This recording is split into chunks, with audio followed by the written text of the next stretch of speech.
हा हा कोमल बोल ना. अच्छा अच्छा, मोर्शी सोडून द्यायचा आहे का? अच्छा आहे ना भाऊजी, एका घंट्याचा तर रोड आहे, सोडून देते आओ. आओ, कोमलचा फोन आहे, तिला मोर्शीला जायचं आहे, सोडून द्या ना तिले, आहे ना? सोडून देता ना? हा नाही नाही ते माझी गाडी ना थोडी खराब आहे. अहो मागा ना याले त्याला गाडी, तुमच्या सचिन मित्राले मागा, त्या शेजारच्या पाजारच्याले मागा ना जराशी गाडी, सोडून द्या ना तिले. अहो तुला माहित आहे कोणी गाडी देते काय? सगळे माझे मित्र बाहेर गेले ना ऑफिसले. कशा आहे हो तुम्ही? माझ्या मैत्रिणीला सोडून द्या ना तुम्ही.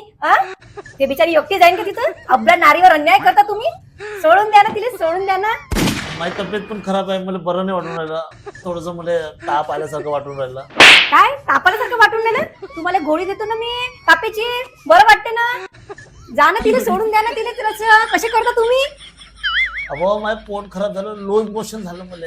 अहो इनो घ्या, हाजमोला घ्या, पण तिला सोडून द्या. ती एकटी कशी काय जाईल? कशा आहे तुम्ही मित्र असतात, कसे गेले असं सोडवाले? सोडून द्या तिले. नाही नाही नाही अहो माझं पोट लय खराब आहे, आता नाही सोडून देऊ शकत मी. काय हो हाय की नाही कोमल, असं आहे बिचारे. आता मी आता म्हटलं त्याला जा तुला सोडून द्यायला, पण त्याला बरंच नाही आहे. काय करू मी? आहे ना, बरं तू जा. जर का तुम्ही हव म्हटलं असतं ना तर सांगितलं असं तुम्हाला. माया मांगाई कधी हाव नाही म्हणायचं, लक्षात ठेवा.